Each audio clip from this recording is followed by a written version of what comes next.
Hello friend, कैसे हैं आप सभी लोग। आई होप कि आपकी पढ़ाई सबकी बहुत अच्छी चल रही होगी। अपने घर में रहिए, सुरक्षित रहिए, बाहर जाने की ज़रूरत नहीं है क्योंकि केस आजकल बहुत ज़्यादा बढ़ते जा रहे हैं। तो इसलिए अपने जितना हो सके तो अपने घर में ही रहिए।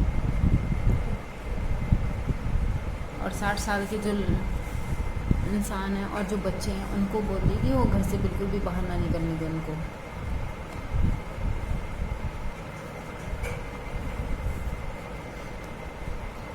इसलिए अपने घर पर रहकर ही पढ़ाई कीजिएगा। जैसा भी कुछ होगा, अगर सीटेट की डेट को आगे पोस्टपोन किया गया तो उसकी इन्फॉर्मेशन भी हम आपको दे देंगे। इसलिए तब तक अपने प्रीवियस पेपर पढ़िएगा और अपनी पूरी मेहनत कीजिए। अभी हमारी NCERT 7 स्टार्ट हुई है, हम धीरे धीरे सारा कंप्लीट करा देंगे जब तक पेपर होगा, क्योंकि अभी तक यही है कि शायद अभी डेट वही है, तो इसलिए तब तक उसी के हिसाब से पढ़ाएंगे। अगर आगे पोस्टपोन हुआ तो और भी अच्छे तरीके से पढ़ाएंगे, पूरा प्रीवियस पेपर लेके सब कुछ। तो आज हमारा 4th चैप्टर स्टार्ट हुआ है। सेशन पसंद आया करे तो उसको लाइक भी कीजिए सभी, और ज़्यादा से ज़्यादा लोगों को शेयर भी कीजिए, और नए स्टूडेंट है तो सब्सक्राइब भी कीजिए।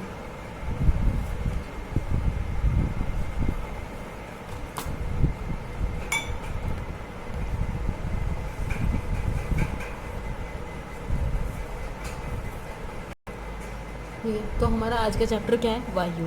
वायु क्या होती है? हवाएं, जो हमें जीने के लिए सबसे ज़्यादा ज़रूरत होती है। यहाँ पे क्या है कि पृथ्वी के चारों ओर वायु की घनी चादर होती है जिसे वायुमंडल कहा जाता है। पृथ्वी पर सभी जीव जीवित रहने के लिए वायुमंडल पर आश्रित है। यह हमें सांस लेने के लिए वायु प्रदान करता है और सूर्य की किरणों के हानिकारक प्रभाव से हमारी रक्षा भी करता है। जो यूवी किरण होती है उसको कौन रोकता है? ऐसी कौन सी परत होती है जो उसको रोकती है?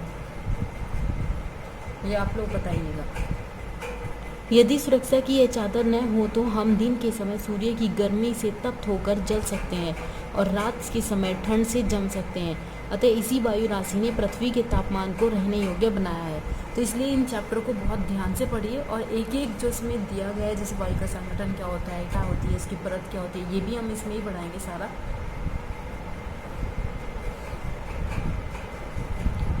और अगर सेशन पसंद आया करे तो उसको लाइक भी कीजिए अगर। यहाँ क्या है? वायुमंडल का संगठन। क्या आपको मालूम है कि हम सांस लेने के लिए जिस वायु का उपयोग करते हैं वास्तव में वह अनेक गैसों का मिश्रण होता है।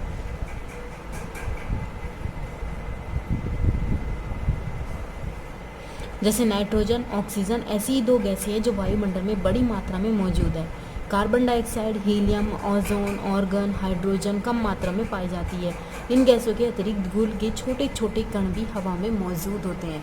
तो इन चीज़ों का भी पता होना चाहिए कि वायुमंडल में सबसे ज़्यादा गैस कौन सी पाई जाती है और सबसे कम कौन सी होती है, हम कौन सी लेते हैं, पौधे कौन से लेते हैं, क्योंकि ये परसेंटेज भी क्वेश्चन में पूछी जाती है। और कभी कभी सीरीज भी लगाने के लिए बोल दिया जाता है कि सबसे पहले नाइट्रोजन सभी को पता होता है, फिर ऑक्सीजन का पता होता है, लेकिन उसके बाद की कुछ सीरीज 3 ऐसी गैसें होते हैं जिनकी परसेंटेज को हम ज़्यादा ध्यान से नहीं पढ़ते। लेकिन कार्बन डाइऑक्साइड की सबसे ज़्यादा अगर क्वेश्चन देखा जाए तो पीसीएस में पूछे जाते हैं यूपी के, कि कार्बन डाइऑक्साइड की कितनी परसेंटेज है वायुमंडल में। तो इसलिए इन चीज़ों का भी पता होना चाहिए कि कौन सी है, किस सीरीज़ के आधार पे है। जो हम चित्र आपको दिखा रहे हैं इसी में दिखाया गया है। ये क्या है? ये पूरा का पूरा 100% माना जाता है कि पूरा अगर एक सर्कल होता है वो 100% है ये आपके वायु का। तो इसमें क्या है कि 78% क्या है? नाइट्रोजन है। ये ज़्यादातर सभी को पता होता है कि सबसे ज़्यादा नाइट्रोजन ही होता है, लेकिन जिनको नहीं पढ़ा है वो और भी ध्यान से पढ़े, क्योंकि NCERT क्या होती है कि एक बेस तैयार करती है आप लोगों का, और जब आप लोगों का बेस ही मजबूत होगा तो फिर आगे भी आप लोगों को दिक्कत नहीं होगी पढ़ने में, ना ही समझने में। ये क्या है? 78% नाइट्रोजन है। उसके बाद 21% कितनी है? ऑक्सीजन है। उसके बाद 0.03 क्या है? कार्बन डाइऑक्साइड है। और ऑर्गन क्या है? 0.93। अन्य सभी गैसें जिसमें हीलियम, ऑर्गन, जितनी सारी और गैसें आ जाती हैं वो सारी की सारी अन्य में आती है, 0.04।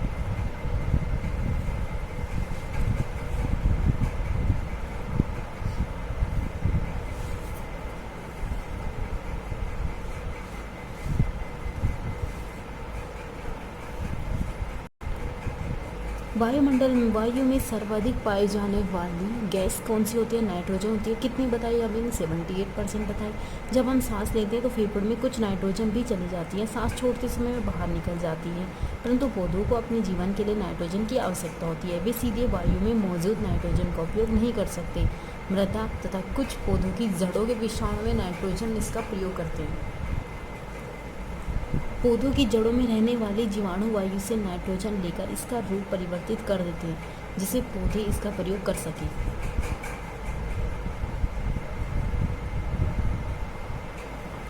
नाइट्रोजन के बाद ऑक्सीजन वायु में प्रचुरता से मिलने वाली दूसरी गैस होती है।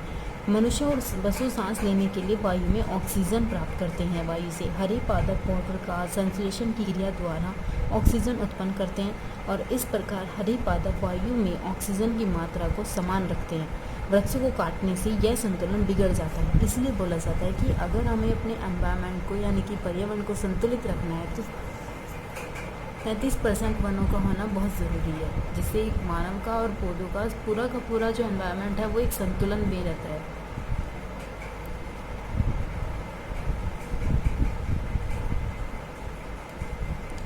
कार्बन डाइऑक्साइड गैस एक अन्य महत्वपूर्ण गैस है। हरे पादप अपने भोजन के रूप में कार्बन डाइऑक्साइड गैस का उपयोग करते हैं, ऑक्सीजन वापस देते हैं। मनुष्य और पशु दोनों कार्बन डाइऑक्साइड गैस बाहर निकालते हैं। मनुष्य और पशुओं द्वारा बाहर छोड़ी जाने वाली कार्बन डाइऑक्साइड की मात्रा पादपों द्वारा उपयोग की जाने वाली गैस के बराबर होते हैं, जिससे संतुलन बना रहता है।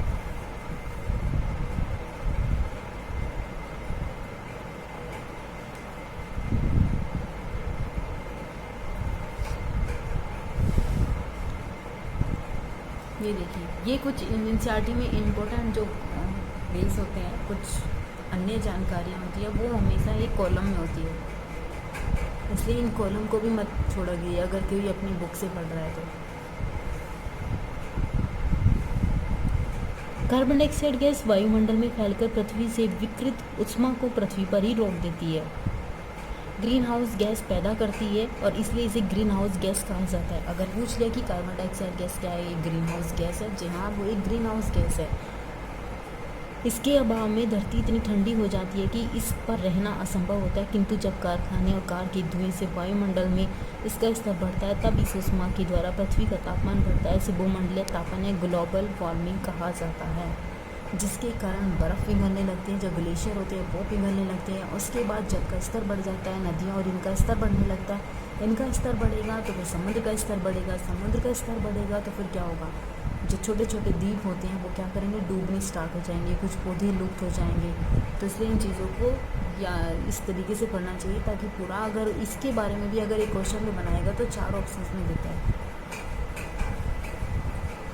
क्योंकि क्वेश्चन पूछा गया है कि भूमंडलीय तापन या ग्लोबल वार्मिंग के द्वारा इनमें से क्या होता है, तो उसमें दिए जाते हैं कि क्या समुद्र का स्तर बढ़ेगा, घटेगा या फिर कोई प्रभाव नहीं पड़ेगा।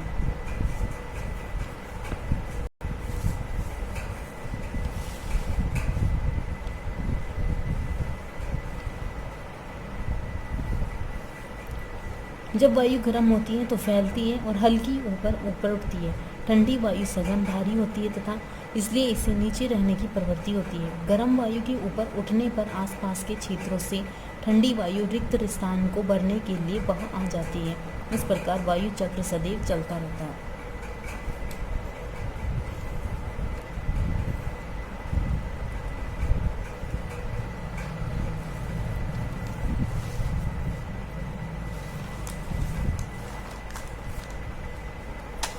परंतु यह संतुलन कोयला और खनिज तेल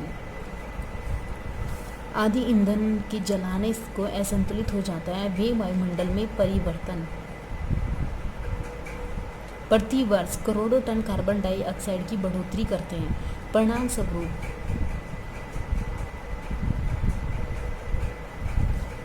स्वरूप कार्बन डाइऑक्साइड का बढ़ा हुआ आयतन पृथ्वी पर मौसम और जलवायु को प्रभावित करता है।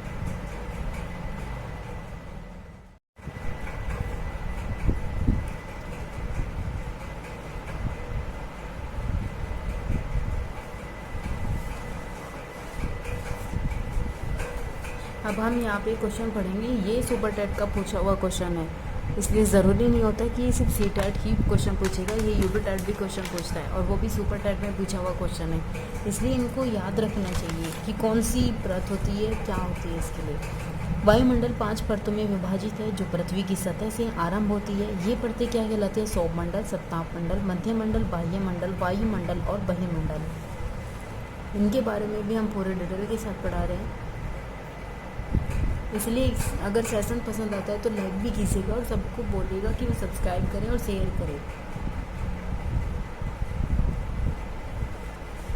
सौरमंडल क्या होता है? यह परत वायुमंडल की सबसे महत्वपूर्ण परत है। इस परत की सबसे औसत ऊंचाई 13 किलोमीटर मानी जाती है। प्राणी इसी मंडल में मौजूद होते हैं, सांस लेते हैं। मौसम की सभी घटनाएं इसी में होती हैं, क्योंकि पूछा जाता है कि मौसमी संबंधी जो घटनाएं होती है वो कहाँ होती है, कौन से मंडल में होती है, कौन सी परत पे होती है। तो वो कौन सी होती है? सौरमंडल। मनुष्य कौन से मंडल में रहता है, परत में रहता है? तो सौरमंडल। जैसे वर्षा, कोहरा, ओलावृष्टि इसी परत में होती है। अगर हम इस चित्र की बात करते हैं तो ये चित्र आप लोगों ने देखा होगा।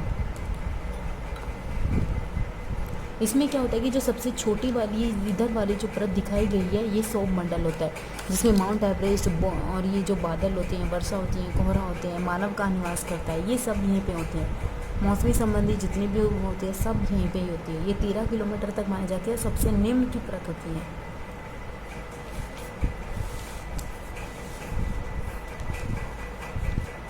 उसके बाद दूसरी परत होती है समताप मंडल। सौरमंडल के ऊपर का परत समताप मंडल कहलाता है। यह परत लगभग 50 किलोमीटर की ऊंचाई तक फैला है। यह परत बादलों और मौसम संबंधी घटनाओं से लगभग मुक्त होती है। इसके फलस्वरूप यहाँ की परिस्थितियाँ हवाई जहाज उड़ाने के लिए आदर्श होती है। तो ये क्या होती है? ये होती है 50 किलोमीटर की ऊंचाई तक फैला होता है। यह परत बादलों और मौसम संबंधी घटनाओं से मुक्त होती है। इसके फलस्वरूप यहाँ की परिस्थितियाँ हवाई जहाज उड़ाने के लिए आदर्श होती है। समताप मंडल ही ओजोन गैस की परत होती है, यहाँ पे पाई जाती है। यह परत सूर्य में आने वाली हानिकारक की जो गैस होती है वो भी क्या करती है? हमारी रक्षा करती है। तो इसलिए पूछा जाता है कि कौन सी ऐसी परत है जो बादलों यानी कि हवाई जहाज उड़ाने के लिए उपयोगी होती है या वो हानिकारक गैसों से बचाव करती है मनुष्य की। तो यहाँ पे जब हमने दिखाया था कि सबसे पहले क्या होती है? सौरमंडल होती है। उसके बाद जो ये एरिया होता है ये 50 किलोमीटर तक होता है और ये समताप मंडल कहलाता है। इन परतों को बहुत ध्यान से पढ़ना, क्योंकि इसके लिए बहुत सारे क्वेश्चन पूछे जाते हैं और कभी कभी ये चित्र में भी दे दिया जाता है कि इसमें से आप परत को डिफाइन कीजिएगा कि पहले कौन सी है, दूसरी कौन सी है, तीसरी कौन सी है और सबसे ऊपर कौन सी आएगी। ऊपर से नीचे भी कर सकता है, नीचे से ऊपर भी कर सकता है। उसके बाद आती है मध्यमंडल। मध्यमंडल में क्या होता है कि वायुमंडल के समताप से ऊपर की परत मध्यमंडल कहलाती है, जो बीच में होती है। यह लगभग 80 किलोमीटर की ऊंचाई तक फैली है। अंतरिक्ष से पृथ्वी की ओर आने वाला उल्का पिंड इसी परत में आते जल जाते हैं। तो उल्का पिंड कहाँ पे होते हैं? मध्यमंडल में।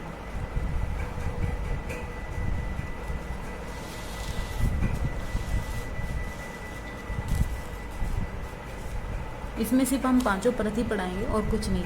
बाह्य मंडल क्या कहलाता है? बाह्य वायुमंडल में ऊंचाई बढ़ने के साथ तापमान अधिक तीव्रता से बढ़ता है। इस मंडल की विशेषता यह है कि आयन मंडल इसी परत तक का एक भाग है। यह 80 से 400 किलोमीटर तक फैला है। रेडियो संचार, जिसके लिए पूछा जाता है क्वेश्चन स्पेशली कि रेडियो संचार कौन सी परत में उपयोग होता है, तो इसमें होता है बाह्य मंडल में। वास्तव में पृथ्वी की प्रसारित रेडियो तरंगें पृथ्वी को परिवर्तित कर देती है। ये कौन से मंडल में मानी जाती है? तो ये बाह्य मंडल की है, इसको जरूर ध्यान में रखिएगा। उसके बाद हमारी आज की लास्ट क्या है? बहिर्मंडल। वायुमंडल की सबसे ऊपरी परत को बहिर्मंडल कहा जाता है। यह वायु की पतली परत होती है। यहाँ पे हल्की गैस होती है, हीलियम, हाइड्रोजन, और यहाँ के अंतरिक्ष में तैरती रहती है। तो इसलिए अगर पूछा जाता है कि मनुष्य कहाँ निवास करता है, तो सबसे नीचे वाली परत सौरमंडल होती है। जहाज़ के लिए उपयोगी कौन सी है? तो समताप मंडल है। अगर पूछ लिया जाता है उल्का पिंड के लिए कौन सी है, तो मध्य मंडल है। और अगर पूछा जाता है रेडियो संचार के लिए, तो बाह्य मंडल है। ठीक है। उसके बाद हम मौसम पढ़ाएंगे। मौसम मापी होते हैं, वर्षा मापी होते हैं, ये सब क्या कहलाते हैं। इसको बहुत ध्यान से पढ़ेगा और आराम से पढ़ेगा। अगर नहीं समझ आ रहा है तो फिर बताइएगा कि कौन सा ऐसी चीज़ जो समझ नहीं आई है, क्योंकि 60 क्वेश्चन आते हैं और उसमें से अगर आप लोग एक दो क्वेश्चन ही गलत हो जाते हैं तो ठीक है, 55 प्लस आराम से बन जाती है एनसीईआरटी में से। और एनसीईआरटी से अलावा और कोई क्वेश्चन नहीं पूछे जाते सीटेट में, इसलिए इसको ज़्यादा से ज़्यादा लाइक भी कीजिए और सबको सब शेयर भी कीजिए।